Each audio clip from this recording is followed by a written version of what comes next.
Une équipe de policiers espagnols soupçonne un lien direct entre Daesh et un marchand d'art catalan. Voici Fernando Porcel, commandant de la brigade du patrimoine. Il est venu jusqu'à Tripoli pour entendre des témoins clés. Tous les objets sur lesquels nous enquêtons proviennent d'une zone très précise de Libye, la Cyrénaïque. Voici une des pièces que nous avons saisies. Cette tête était enveloppée dans une couverture.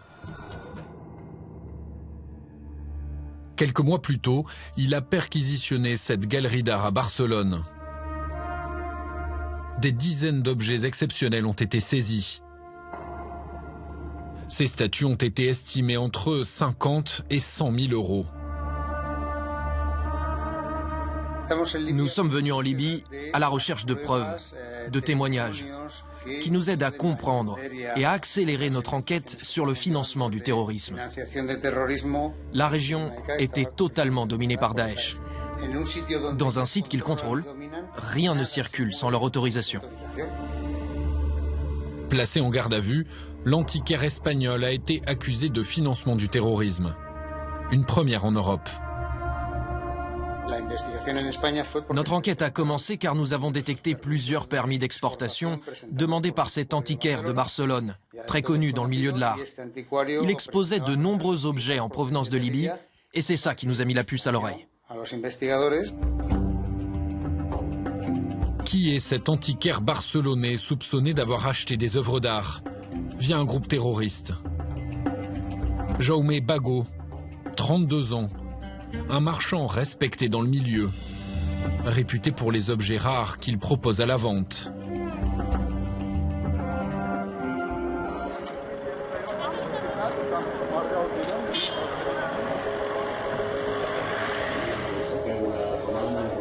Parmi les 30 000 mails interceptés, les policiers espagnols ont analysé les conversations entre Jaume Bago et son intermédiaire chargé d'acheter les antiquités en Libye. C'était en 2015, à l'époque où l'État islamique contrôlait la région. Ces marques-là, ce serait dû au transport. Sûrement le frottement contre du métal ou même un pneu. Dans les mails, l'équipe de Fernando Porcel découvre comment l'antiquaire catalan et son intermédiaire blanchissent les œuvres pillées. Exemple, avec ce buste, acheté 30 000 euros. Mets sur la facture une faible valeur. Tête en marbre, vieille de plus de 100 ans, 500 euros. Puis à la demande de l'antiquaire, son complice fabrique une nouvelle histoire au buste libyen. J'ai besoin que tu écrives sur la facture « Provenance, collection privée antérieure à 1970 ». C'est pour faciliter le passage à la douane. Merci.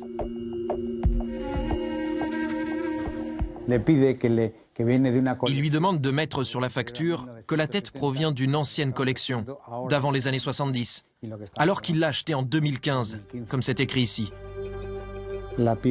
Voici la tête, au moment où elle a été achetée par l'intermédiaire, qui se trouve dans les Émirats Arabes Unis.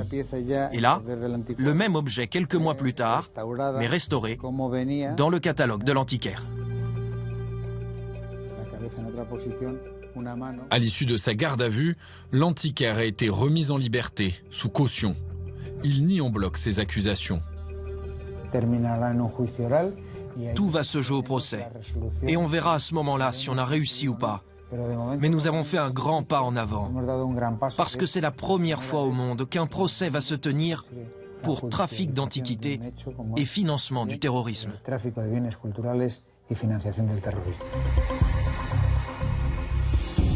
Le procès n'aura pas lieu avant plusieurs mois.